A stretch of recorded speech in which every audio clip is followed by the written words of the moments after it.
성경은 사람의 말을 무엇보다 인간의 부패성을 반영하는 가장 대표적인 내용으로 지목을 합니다.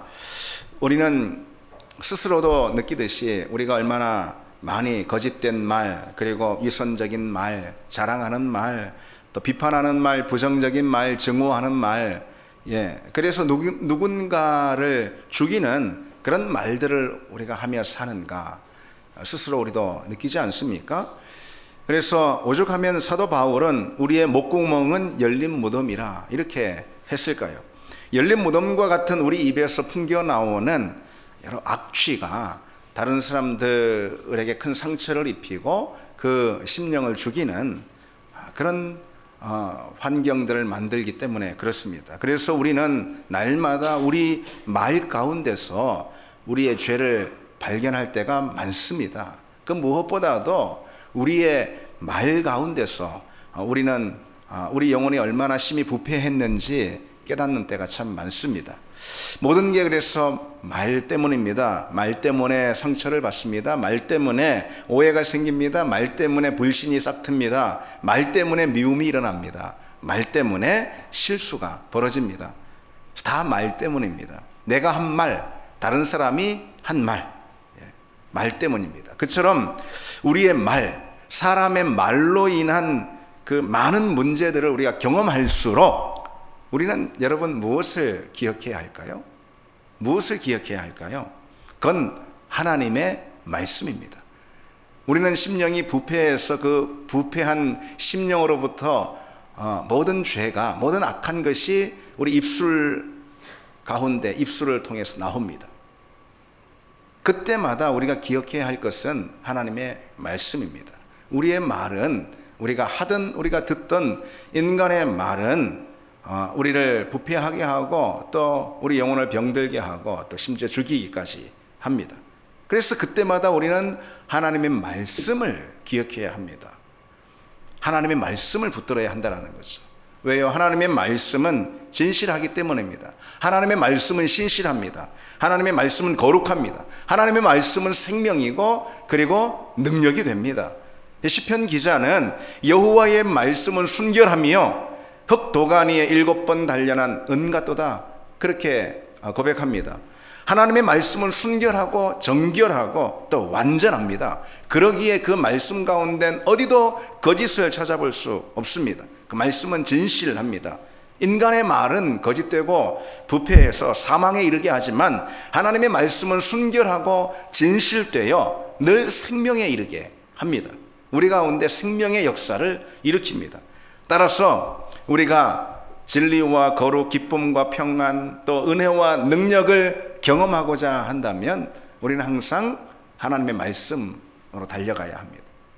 우리가 내뱉은 말, 우리가 들은 말, 그 말로 인해서 우리가 어려움과 상처 또 심령의 죽음에 이르게 될 때 우리는 항상 하나님의 말씀으로 달려가야 합니다. 그 말씀만이 우리를 온전하게 하고 그 말씀만이 우리를 다시 세우기 때문입니다.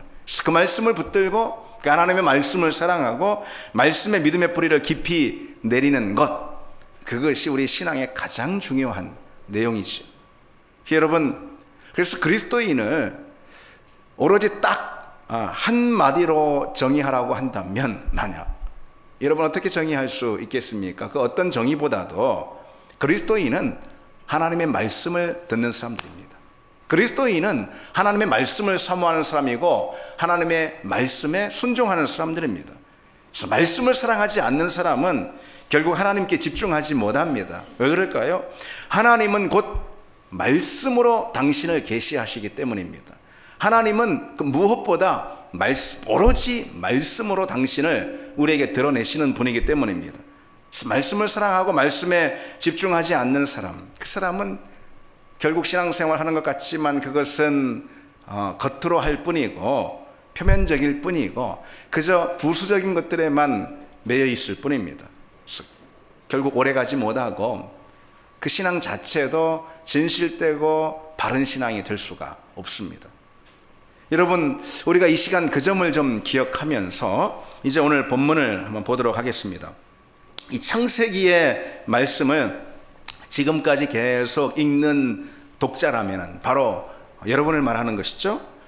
그런 독자인 우리라면은 누구라도 오늘 우리가 읽은 이 본문의 장면을 기다리고 또 기다렸을 것입니다. 바로 이삭의 출생을 기록하는 장면이죠. 오늘 본문은 드디어 그 장면을 기록하고 있습니다.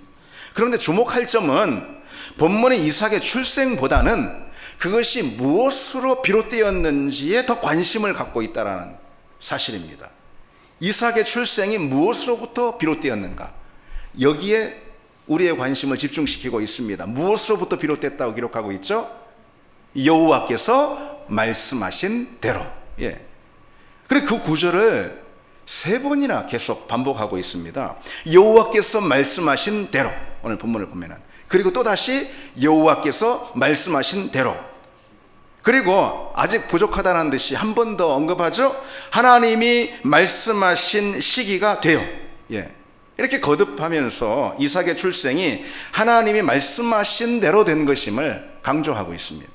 그래서 오늘 본문은 이삭의 출생 그 자체보다도 그것이 하나님께서 말씀하신 대로 되었다라는 사실에 더 관심을 갖게 합니다. 그 오랜 세월을 지나서 드디어 하나님의 약속이 이행되지 않습니까? 그런데 하나님의 약속이 지금 이행된 그 사건, 그것보다는 그 약속이 지금까지 계속해서 반복되어 왔다라는 그 사실을 오늘 본문은 더 강조하고 있습니다. 다시 말해서 아브라함이 하나님의 약속의 말씀, 곧 이삭이 출생할 거라는 그 약속의 말씀을 얼마나 반복해서 지금까지 들어왔는지 상기해주고 있습니다. 여러분은 이 대목을 읽으면서 평소에 어떤 생각, 어떤 느낌을 가지셨습니까? 아브라함도 기다렸고 사라 아마도 더 기다렸고, 그리고 또한 창세기를 읽는 독자라면은 누구나 기다렸던 그런 내용입니다. 그런데 그렇게나 기다렸던 이 이삭의 출생을 오늘 본문을 보니까 고작 그냥 몇 문장으로 간결하게 처리합니다. 너무 싱겁습니다. 어떤 생각이 드십니까? 이삭의 출생을 이렇게 간단히 기록하는 것이 너무 좀 의외이고 뜻밖이지 않습니까? 여러분 성경을 읽으면서 창세기니까 많이 읽으셨을 텐데 그런 생각을 좀 가져본 적은 없으십니까? 드디어 이삭이 태어났어요. 아브라함과 사라는 하나님의 약속, 그러니까 큰 민족을 이루리라. 큰 민족은 이삭으로부터 시작이 되는 것이니 이삭을 주시리라는 그 하나님의 약속을 들은 지 무려 25년이 지났어요. 25년이면은 우리가 사람이 태어나가지고 아들을 볼 만한 그런 나이 아니겠어요? 25이면. 그렇잖아요? 아브라함은 75세가 돼서 무려 25년을 지난 100세가 된 다음에야 이제 하나님의 약속하신 그 약속이 사건으로 드러나게 됐습니다. 그러나 성경은 이 부분을 너무 건조하고 평이하게 그리고 간결하게 처리하는 걸 볼 수 있습니다. 분명 드는 생각은 이삭의 출생 장면을 아주 생생하게 기록해 주었으면 어땠을까? 그런 생각이 들기도 합니다. 성경 기자는 이 사건을 아주 감격스러운 톤으로, 감격스러운 그런 장면으로 부각시켜줘야 하지 않았을까? 왜 성경은 이삭이 출생할 때의 그 은혜롭고 기쁨이 넘치는 분위기들 분명히 있었을 텐데, 아브라함의 가정 가운데 모든 종들에게, 그리고 또 아마 이웃 마을에게까지 그런 은혜롭고 기쁨이 넘치는 그런 분위기들, 잔치의 상황들, 그리고 무엇보다도 그 사건이 얼마나 놀라운 기적인지에 대해서 왜 이 성경의 기자는 이토록 침묵하고 또 상세히 묘사하고 있지 않을까 의아함이 듭니다. 창세기 12장부터 21장에 이르기까지 하나님은 우리가 보았듯이 아브라함에게 큰 민족을 이룰 것이라 누차 반복하셨죠. 특히 아들을 주실 거다라고 탁 지목해서 말씀하시는 그 약속은 창세기 17장과 18장 반복해서 두 차례 그것도 아주 구체적으로 언급해 주십니다. 더군다나 시청각 자료를 사용하세요. 하늘의 별보다, 그리고 해변의 모래보다 많게 주실 거다. 그런데 그렇게 반복해서 계속해서 약속하시고 말씀하신 그 사건이 드디어 일어났단 말이죠. 정작 이삭이 출생한 사건, 그에 대한 성경이 별것 아닌 것처럼 아주 간단하게 넘어갑니다. 마치 이게 뭐 그렇게 특별한 일이냐는 듯이 이야기하는 것처럼 느껴집니다. 약속의 장면은 아주 관심을 가지고 많은 지면을 할애하면서 실제 약속이 성취된 사건에 대해서는 간략하게 몇 구절로 끝냅니다. 성경의 태도가 마치 이런 것처럼 보여요. 아니 뭐 그 하나님이 약속하신 건데 이삭의 출생을 뭐 그렇게 그냥 호들갑 떨면서 기록할 것 있을까? 성경의 태도가 마치 그와 같이 보입니다. 그리고는 다만 이 대목을 아주 두드러지게 강조합니다. 여호와께서 말씀하신 대로 이삭이 태어났다라는 거죠. 여기서 이 말씀하신 대로라는 것은 이제 아마르라는 히브리어 단어인데요, 구약 성경에 헤아리기 어려울 만큼 굉장히 많이 등장하는 그런 단어입니다. 특별히 하나님을 주어로 해서 이 단어가 등장하는 것만 따져봐도 대략 한 1200번이 넘습니다. 이거 뭐 엄청나게 많이, 매 장마다 여러 번 등장하는 거죠. 우리말 성경에서는 대개 이르시되 뭐 이렇게 번역하고 있습니다. 하나님께서 이르시되, 여호와께서 이르시되, 이렇게요. 무엇을 뜻할까요? 성경의 이야기는 하나님께서 이르신 대로 기록된 이야기라는 거죠. 성경의 역사는 하나님께서 이르신 대로 그대로 되는 역사입니다. 다시 말해서 성경의 역사는 말씀의 역사입니다. 하나님께서 말씀하신 그대로 되는 역사, 그것이 성경의 역사이고 물론 만물의 역사입니다. 인류의 역사입니다.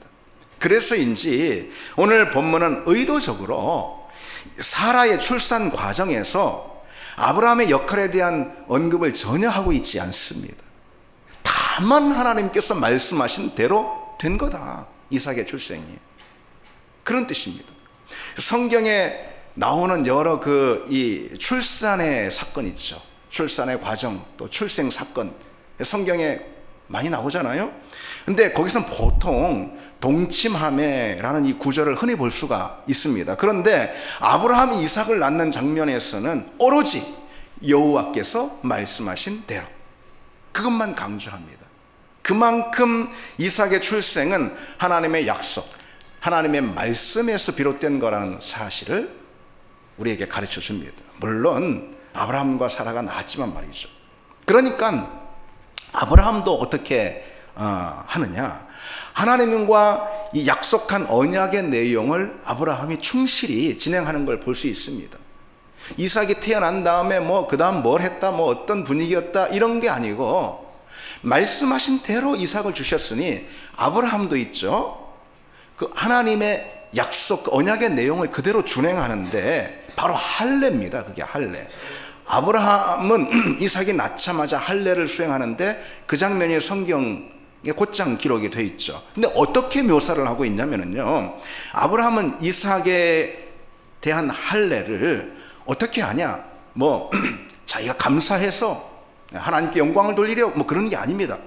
그것도 맞겠지만 오늘 본문의 기록은 하나님이 명령하신 대로 할례를 행합니다.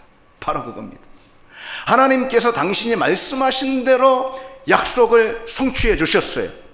그러자 아브라함 역시 하나님께서 말씀하신 그대로, 명령 그대로 순종합니다. 그게 바로 언약의 관계입니다. 언약의 관계. 언약의 관계라는 것은 하나님의 말씀 사이에서 성립되는 관계를 말합니다. 하나님은 말씀하시고 그 말씀을 반드시 성취하십니다. 한편 우리는 하나님의 말씀을 듣고 그 말씀에 순종합니다. 그게 바로 언약의 관계, 다시 말해 하나님과 우리의 관계라는 거죠. 따라서 하나님과의 인격적 관계라는 것은 오로지 말씀으로만, 오로지 말씀 안에서만, 오로지 말씀을 듣는 것으로만, 오로지 말씀을 순종하는 것으로만 가능한 것입니다. 여러분, 우리는 성경을 통해서 하나님은 영이시다 라는 사실을 알고 있습니다. 하나님은 영이시기 때문에 우리는 하나님을 결코 인식하지 못합니다. 하나님을 만날 수도 경험할 수도 없습니다. 하나님은 영이시기 때문에 그렇습니다. 따라서 하나님은 당신의 말씀을 통해서 우리에게 계시해 주십니다. 우리에게 드러내 주십니다. 말씀으로 당신을 만나고 경험하고 교제하게 해 주신다라는 거죠. 그것이 아닌 다른 것, 다른 무엇을 통해서 하나님을 우리가 만났다, 하나님과 교제한다, 이거는 다 잘못된 것이고 기독교 신앙에서의 이탈입니다. 무슨 어디 가서 무슨 개인 기도하다가 하나님을 만났다고 하는 바른 신앙이 아닙니다. 물론 기도는 하나님과의 교제 맞습니다. 그러나 그 기도조차도 말씀을 통한 안내와 분별이 있어야 합니다. 그래야 진짜 하나님을 만나는 기도의 자리가 됩니다. 말씀으로 지도받지 않은 기도 또는 그 외 다른 모든 신앙의 행위들, 그것은 진정한 것이 될 수가 없습니다. 그래서 여러분, 우리 신앙은 다른 무엇도 아닌 말씀이 만들어가는 과정, 우리 신앙은 말씀의 결과다. 여러분, 이 사실을 우리가 분명히 기억해야 합니다.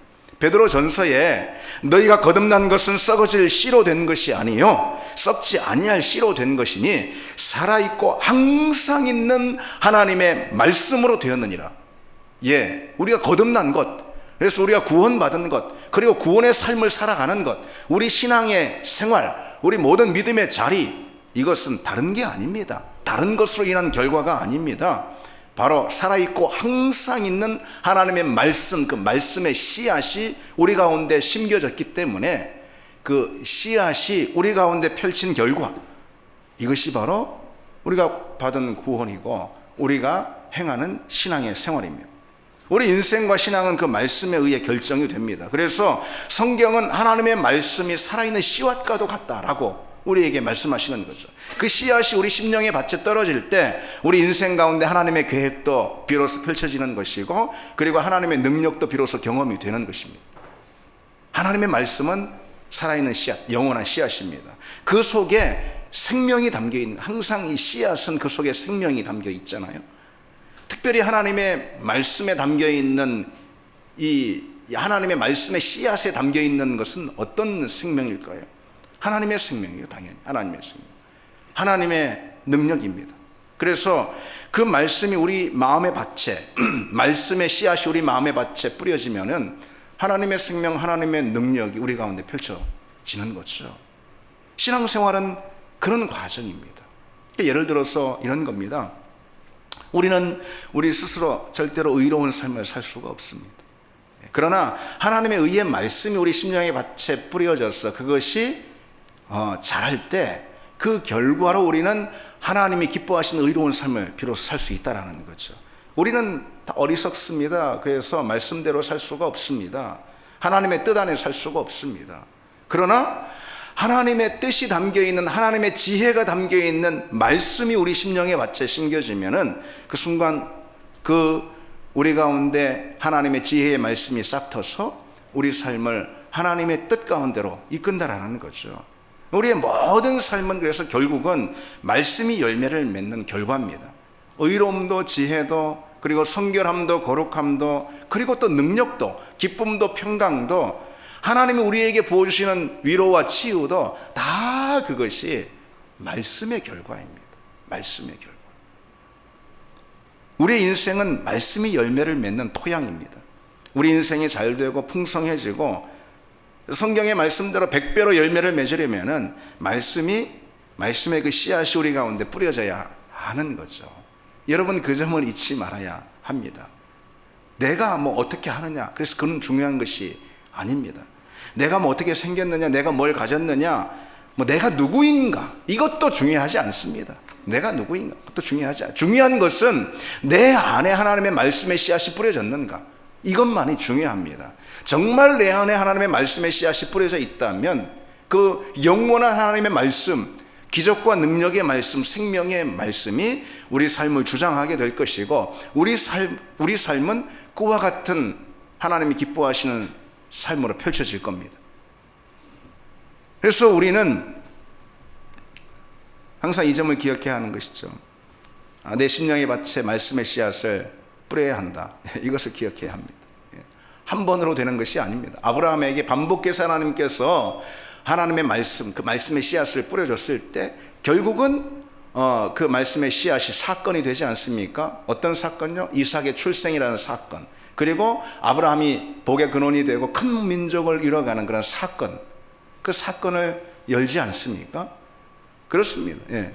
우리 심령 가운데 하나님의 말씀의 씨앗이 계속해서 지속적으로 뿌려져야 합니다. 그러면 놀라운 그 생명력을 갖습니다. 그리고 역사하기 시작합니다. 성경의 인물들이 다 그렇죠. 성경에 왜 그 많은 인물들이 소개됐느냐? 그건 한마디로 말해서 이런 목적입니다.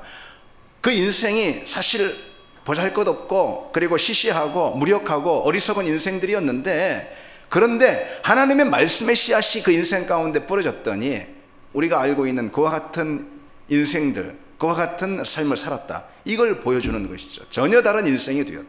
그게 성경의 인물들이 기록된 목적입니다.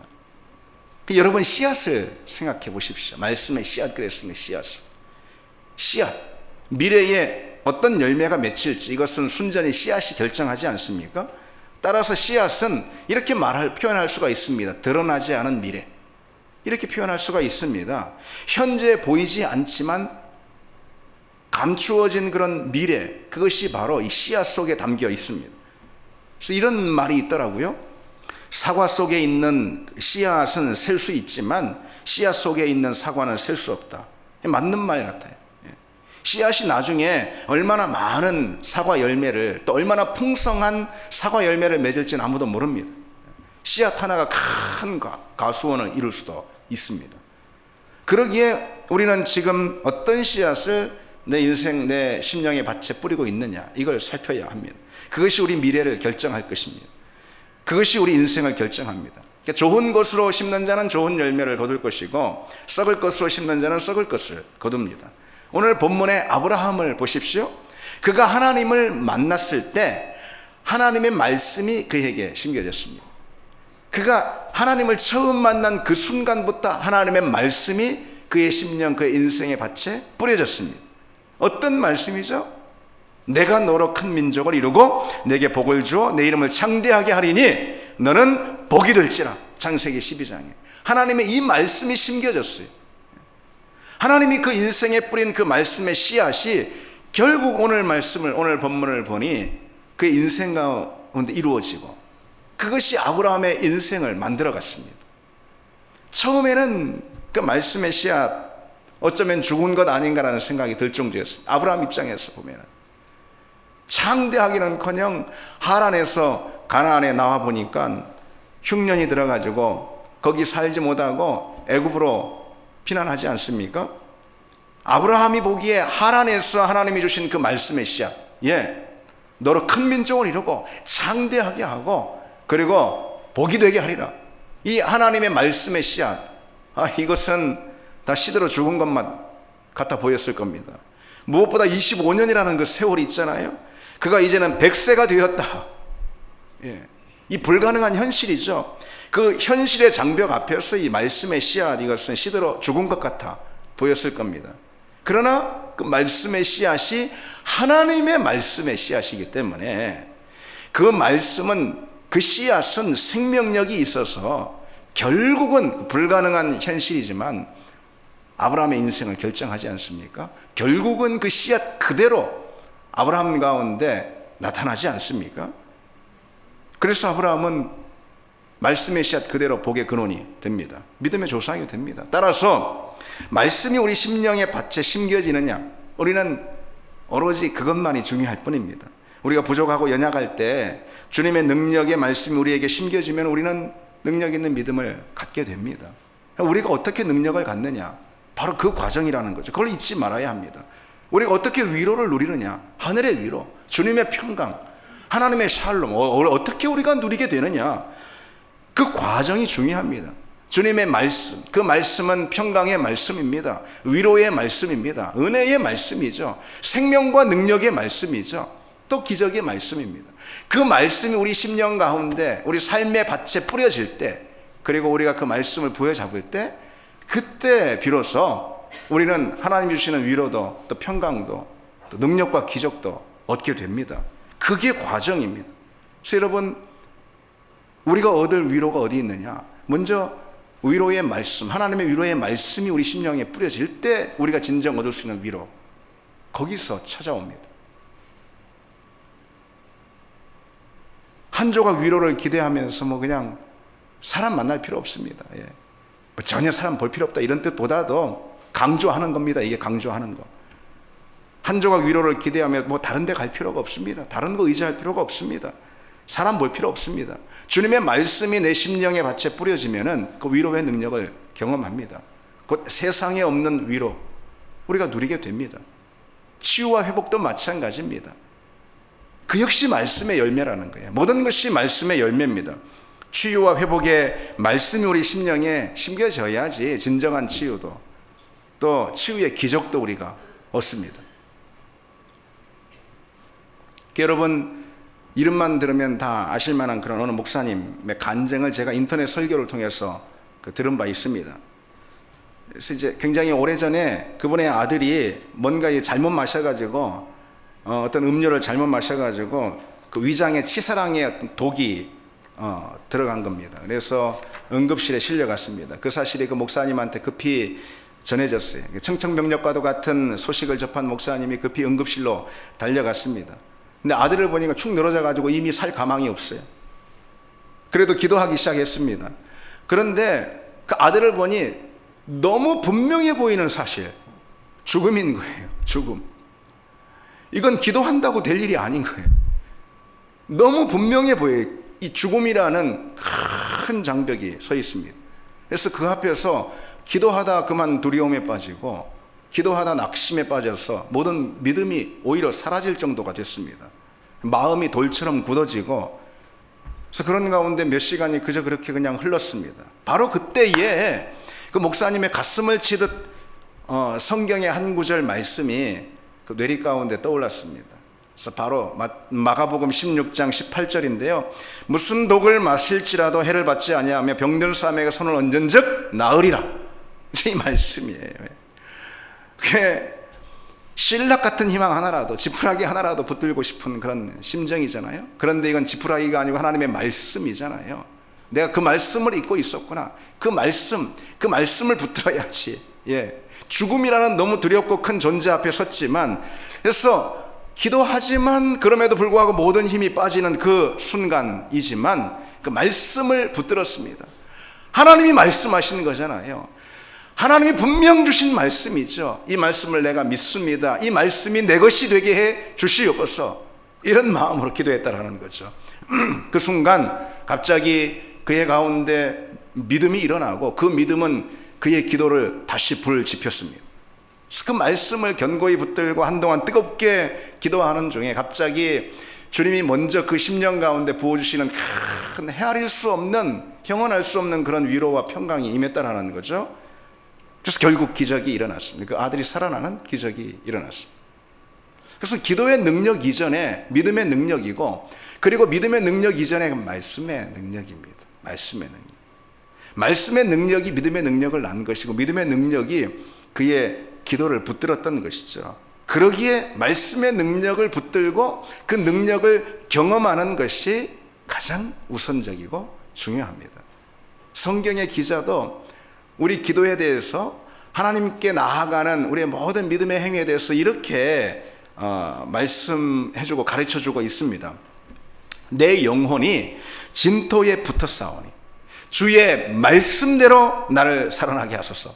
내 영혼이 진토에, 땅에 탁 처박혀 싸우니, 그와 같은 정말 힘든 상황인데, 그러나 주의 말씀대로 나를 살아나게 하소서. 말씀대로. 또 이렇게 구하는 대목이 있습니다. 내가 전심으로 주께 구하였사오니 주의 말씀대로 내게 은혜를 베푸소서. 주의 말씀대로 은혜를 베푸소서. 또 이렇게 구합니다. 여호와여, 주의 말씀대로 주의 인자하심과 주의 구원을 내게 임하게 하소서. 하나님의 능력도, 하나님의 기적도, 그리고 하나님의 인자하심과 그 은혜도, 하나님의 구원도 뭘 붙들 때 주어집니까? 말씀을 붙들 때.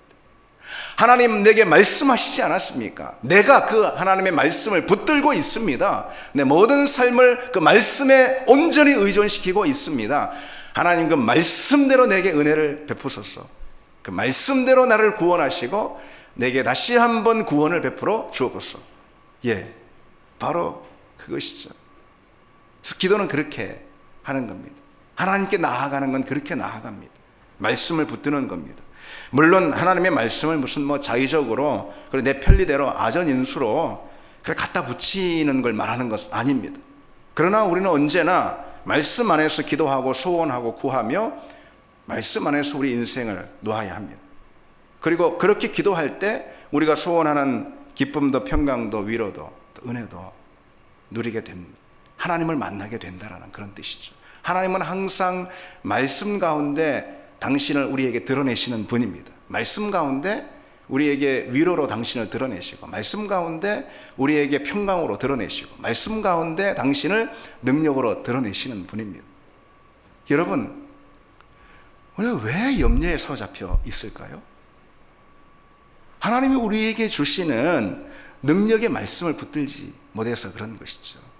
왜 우리가 두려움에 사로잡혀 있습니까? 강하고 두려워하지 말라, 강하고 담대하라. 그 하나님의 말씀, 그 말씀 우리가 붙들지 못해요. 그런 것이죠. 하나님은 하나님의 말씀을 통해서 우리 가운데 일하시는 분입니다. 용기로 그리고 은혜로 평강으로 일하시는 분이죠. 우리가 왜 마음이 상해서 우리 마음이 땅에 탁 처박혀 있습니까? 우리 가운데 세상에 없는 위로와 은혜를 주시는 그 하나님의 말씀을 경험하지 못해서 그런 것입니다. 우리가 상처를 받아서 그렇다기보다도 우리가 세상에 없는 하나님의 위로와 평강, 그것을 담고 있는 하나님의 말씀을 경험하지 못해서 그런 것이 단순히 내가 말씀 안 읽었네 마태복음 그런 뜻이 아닙니다. 우리 삶을 그 말씀에 의존시키고 그 말씀이 내 인생의 절대적인 것임을 믿고 그 말씀을 붙드는 삶을 의미합니다.